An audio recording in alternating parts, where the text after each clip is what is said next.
invite à prendre avec moi dans le deuxième livre de Samuel. On va reprendre ce sur quoi nous nous étions penchés dimanche. Gloire à toi, Seigneur. 2 Samuel, chapitre 6, à partir du verset 12, je lirai dans la Bible juive.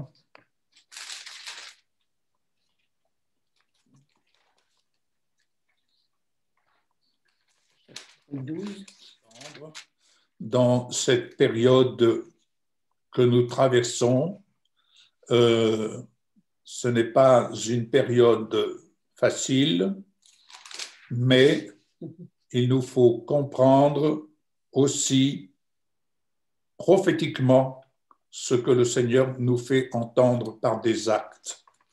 Et si j'ai mis le son du chauffard, je prie vraiment afin que le Seigneur vous vienne éclairer votre esprit comme il me l'éclaire. Ce sont des actes prophétiques. Et pour dire, Seigneur, nous entendons ton signal, nous entendons ton appel.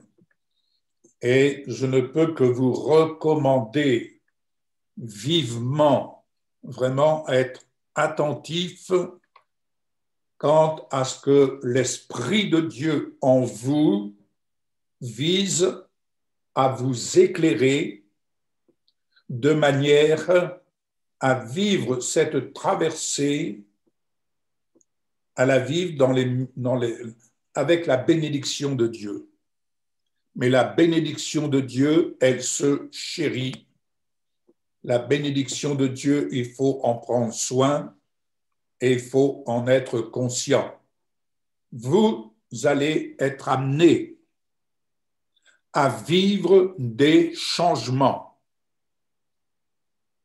Le Seigneur nous amène à vivre un changement. J'en suis persuadé. Un changement intérieur. Le monde vit ces changements, mais nous, enfants de Dieu, nous sommes amenés à vivre des changements de telle sorte que nous allons être amenés à déjouer des plans diaboliques. Mais pour les déjouer, il faut se tenir là où nous devons nous tenir. Et c'est pourquoi soyez attentifs à ce qui peut se dire ici en salle Zoom, à ce que nous sommes amenés à vivre. Vivez le changement pour honorer le Dieu d'Israël, le Dieu de Jacob, ce Dieu qui nous a été révélé en Jésus-Christ. Vivre le changement, c'est accepter l'amour du Seigneur Jésus, l'amour de Dieu. Mais quand je dis accepter, c'est désirer se soumettre à son amour. De telle sorte que l'homme, Dieu prenne plaisir dans l'homme intérieur. Amen. J'ai dit, mais c'est extraordinaire. L'image que j'avais, c'était Jésus, notre souverain sacrificateur, qui dansait au milieu de la grande assemblée et qui venait nous inviter à danser avec lui face à toutes les œuvres de ténèbres qui nous assaillent de part et d'autre. Et en voyant le peuple hébreu, ce peuple en train de chanter d'un même cœur, d'une même âme, j'ai été personnellement visité dans mon cœur.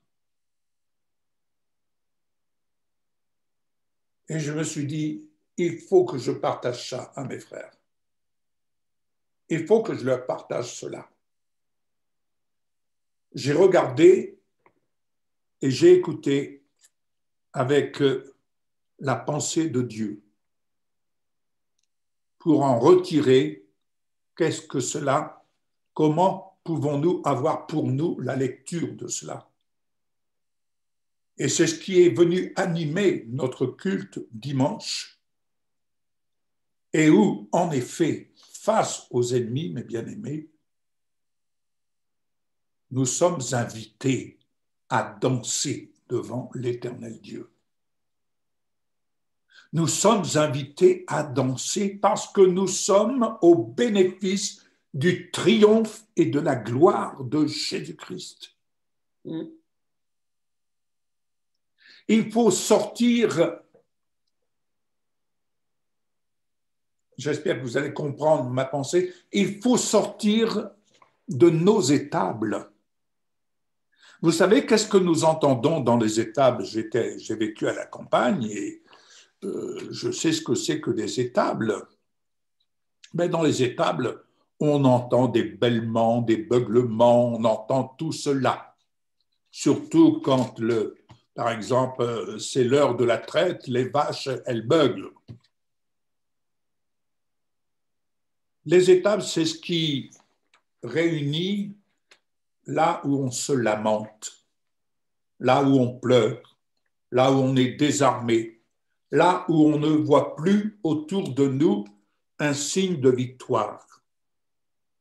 Jésus est venu naître dans une étable, mais il n'est pas resté dans l'étable.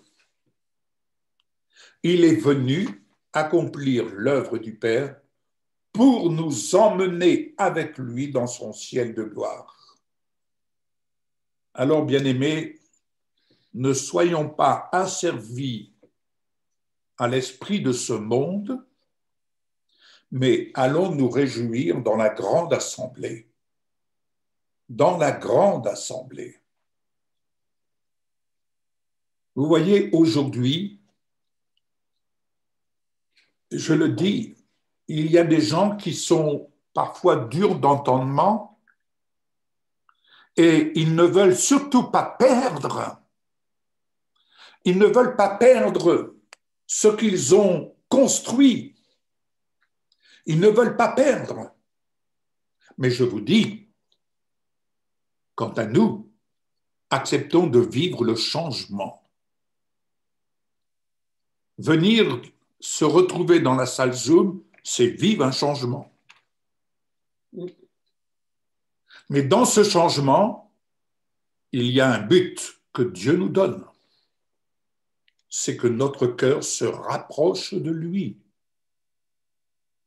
Que notre cœur se rapproche de lui. Et venir dans la salle Zoom, c'est venir se rapprocher du cœur de Dieu. Avant tout. Avant tout. C'est venir les mains vides, si j'ose le dire, mais les mains qui élèvent le triomphe et la gloire de Jésus.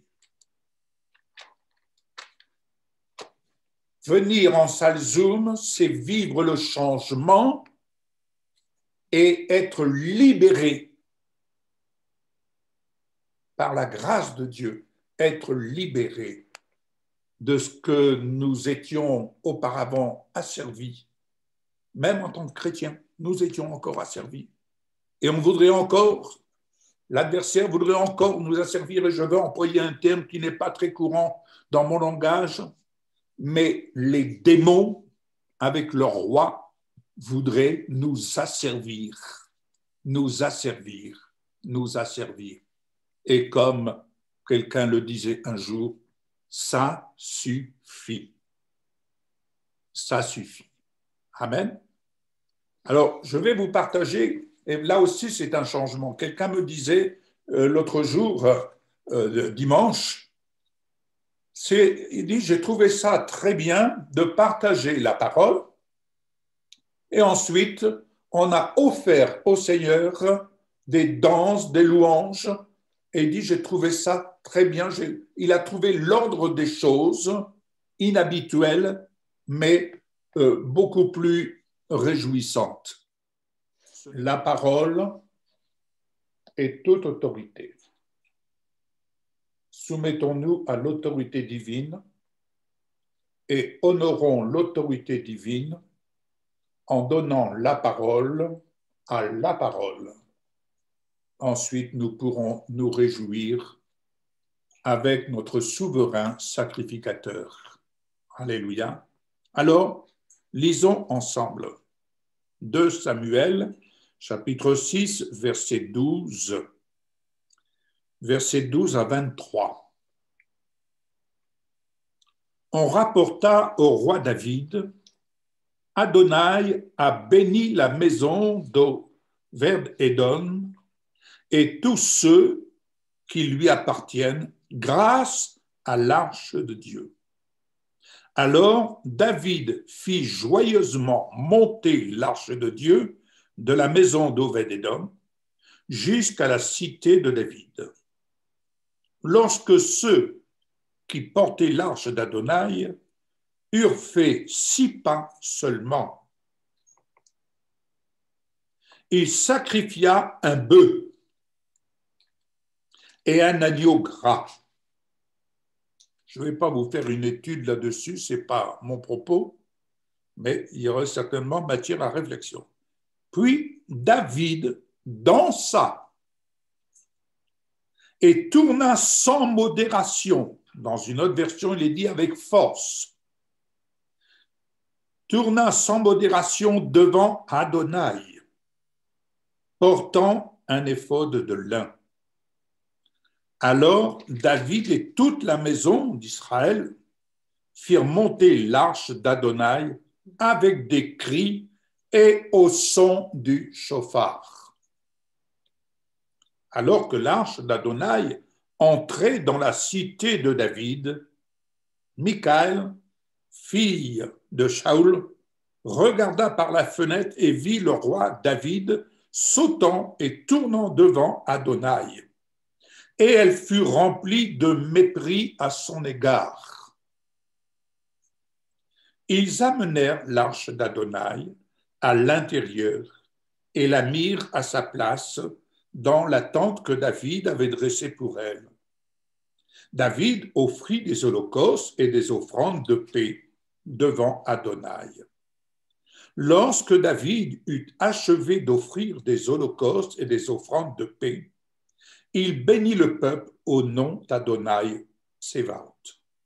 Puis, il distribua à tout le peuple d'Israël, à tous ceux qui étaient là, hommes et femmes, une miche de pain, une portion de viande, un gâteau de raisin, après quoi le peuple s'en alla chacun dans sa maison. Lorsque David retourna pour bénir sa maison, Michal, fille de Shaoul, sortit à sa rencontre et dit : « Quel honneur le roi d'Israël a-t-il obtenu pour lui-même aujourd'hui de s'exposer devant les servantes de ses serviteurs comme un vulgaire exhibitionniste. » David répondit à Michal : « C'est en présence d'Adonai qui m'a choisi de préférence à ton père et à tous ceux de ta famille pour m'établir chef sur le peuple d'Adonai, sur Israël, que je célébrais en présence d'Adonai. Je me rendrai encore plus méprisable que cela et je serai humilié à mes propres yeux. Mais ces servantes que tu as mentionnées m'honoreront. » Michal, fille de Shaoul, demeura stérile jusqu'au jour de sa mort. Bien-aimés, Jésus-Christ glorifié est notre arche de gloire. Je voudrais en cet instant que vous mesuriez, que vous preniez toute la mesure, la valeur, l'Esprit de Dieu demeurant en vous. Accueille le roi de gloire, l'arche de gloire dans votre demeure. Toutes choses sont devenues nouvelles, tandis que les choses passées, elles sont passées. 2020 est passé. 2021 est devenu quelque chose de nouveau. Bien-aimé, ta maison, comme la mienne, ta maison, c'est là que l'arche de gloire, Jésus-Christ glorifié, doit demeurer présent. Et il vient demeurer présent. L'arche de gloire, là où elle repose, est porteuse de la bénédiction de l'Éternel. Là où Jésus-Christ glorifié demeure, la bénédiction de l'Éternel est présente et elle ne se fait suivre d'aucun chagrin. Prenez la mesure que la bénédiction de l'Éternel repose chez vous, sur vous et sur votre famille. Prenez toute la mesure de garder votre regard fixé sur Jésus, l'arche de gloire, car il est la bénédiction qui repose sur vous et sur votre famille. Amen. Alléluia. David dansait sans modération. Il chantait sans modération. La salle Zoom doit être, et je souhaite qu'elle devienne, ce lieu de réjouissance. Un lieu de réjouissance. Alléluia. Je voudrais rendre ce témoignage.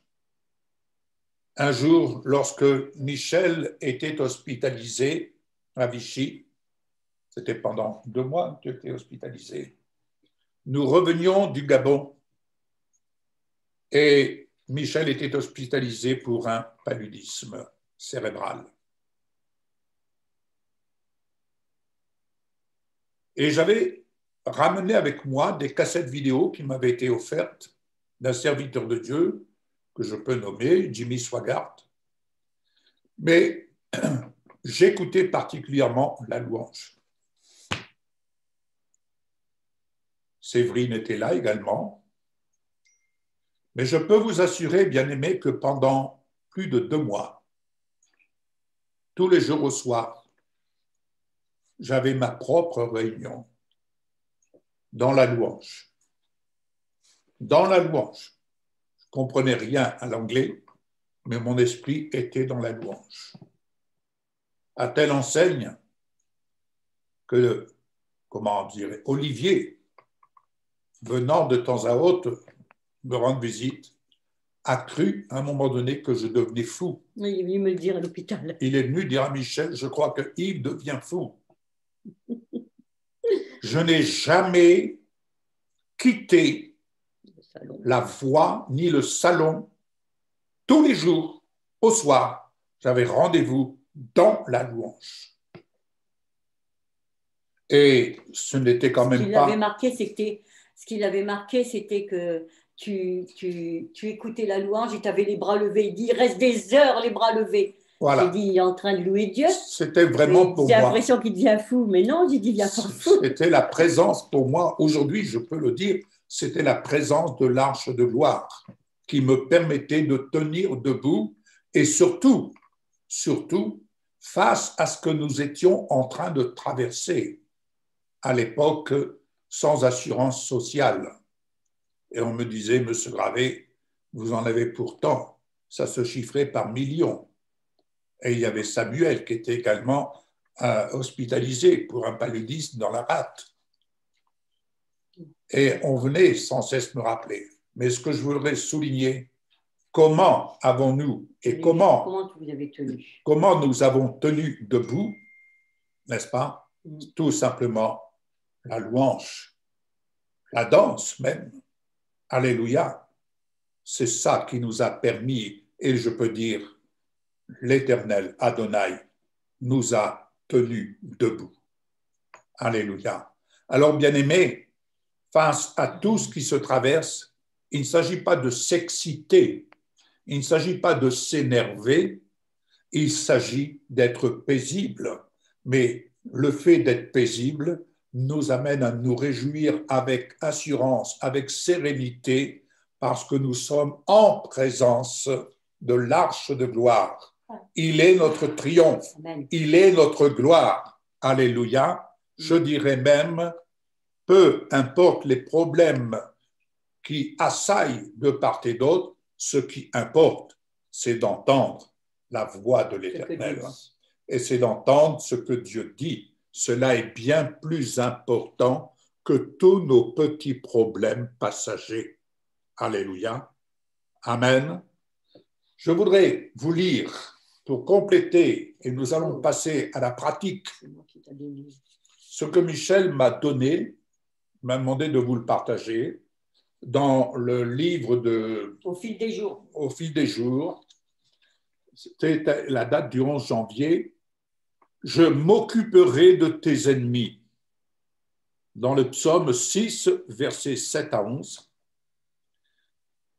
Nous pouvons lire « Éloignez-vous de moi, vous tous qui faites le mal, car l'Éternel entend la voix de mes larmes. L'Éternel exauce mes supplications. L'Éternel accueille ma prière. » Mais notez le psaume là. Psaume 6, versets 7 à 11. Cette merveilleuse espérance est toujours la tienne, mon enfant. Tu n'es jamais obligé de succomber au désespoir, car tu me possèdes. Moi, je t'aime et je m'occupe de toi. J'éprouve de la compassion pour toi. Je ne suis pas venu te condamner, ni m'associer à tes accusateurs pour te faire un procès. Je suis ton ami, je suis ton avocat, je suis ton juge, intègre et juste. Aucun accusateur ne peut faire triompher sa malveillance. Je suis ta protection. Tu gagneras ta cause. J'ai vu tes pleurs. J'ai senti le poids qui t'accablait. Satan cherche à te faire vieillir de chagrin. Mais j'ai perçu la voix de tes larmes. Je suis près de toi et j'essuie toute larme de tes yeux. J'ai entendu ta supplication et j'accueille ta prière dans le lieu de mon habitation. Tes ennemis seront couverts de honte, ils seront frustrés et si confus qu'ils ne sauront plus quoi faire, ni de quel côté aller. Ils se retourneront les uns contre les autres et se dévoreront entre eux. Je poursuis. Mais toi, mon enfant, écoutez bien, c'est là que nous devons apprendre à vivre le changement dans notre façon de vivre, dans notre façon de voir, dans notre façon de dire, dans notre façon de réagir. Mais toi, mon enfant, ne te mêle pas de les pousser à se battre. D'elles-mêmes, leur méchanceté, leur colère et leur haine rejailliront sur eux. Reste loin d'eux, Hérode et Pilate, à la fin du procès de Jésus, se détestaient encore. Lévi et Siméon restèrent divisés. L'Antichrist et le faux prophète finiront par se haïr. Regarde autour de toi. Qui envoyait les communistes en prison et dans le camp de travail? Leurs compagnons communistes. Vous entendez? Lorsque l'ennemi monta contre Israël, je lui ai dressé une embuscade. 2 Chroniques 20, versets 22 à 24. Si quelqu'un le trouve, nous prendrons le temps de le lire après. Et il s'est détruit tout seul. J'agirai de même quand l'Antichrist poussera son armée à attaquer mes enfants. Il sera vaincu, non par mon armée, mais par ses propres troupes qui s'entretueront. Ézéchiel 38, verset 21. Observe les méchants, et ceux de mes enfants qui rétrogradent spirituellement, tu verras des choses bien étranges dans les derniers temps. Alléluia. Ézéchiel 38, verset 21. Qui est-ce qui peut lire 2 Chroniques 20, versets 22 à 24? Au moment où l'on commençait les chants et les louanges, l'Éternel plaça une embuscade contre les fils d'Ammon et de Moab, ceux de la montagne de Séir, qui étaient venus contre Juda, et ils furent battus. Les fils d'Ammon et de Moab se jetèrent sur les habitants de la montagne de Séir pour les dévouer par interdit et les exterminer. Et quand ils en eurent fini avec les habitants de Séir, s'aidèrent les uns les autres à se détruire. Lorsque Juda fut arrivé sur la hauteur d'où l'on aperçoit le désert, ils regardèrent du côté de la multitude. Et voici, c'étaient des cadavres étendus à terre et personne n'avait échappé. Alléluia. Qui peut lire Ézéchiel 38, verset 21? Je déclencherai une guerre contre Gog sur toutes mes montagnes, déclare le Seigneur, l'Éternel. Ils s'entretueront en retournant leurs armes les uns contre les autres.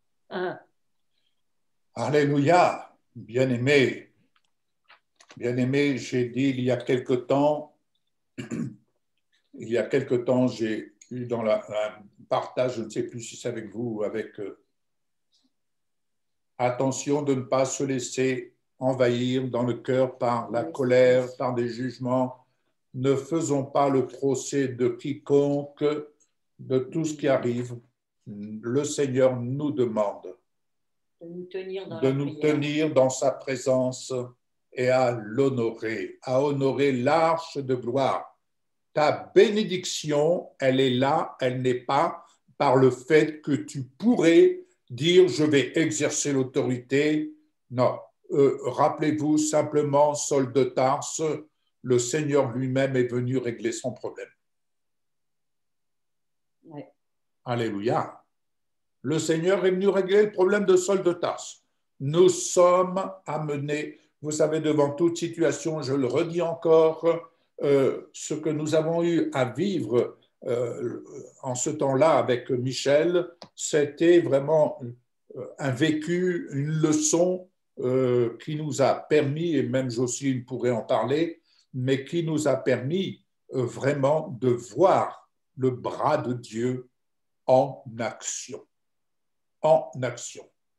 Et le bras de Dieu nous a permis de voir comment le Seigneur est venu résoudre le problème financier, comment il est venu résoudre le problème de la santé pour Michel, comment il est venu résoudre toute cette situation et nous en sommes sortis fortifiés. Mais louange et prière, louange et prière, louange et prière.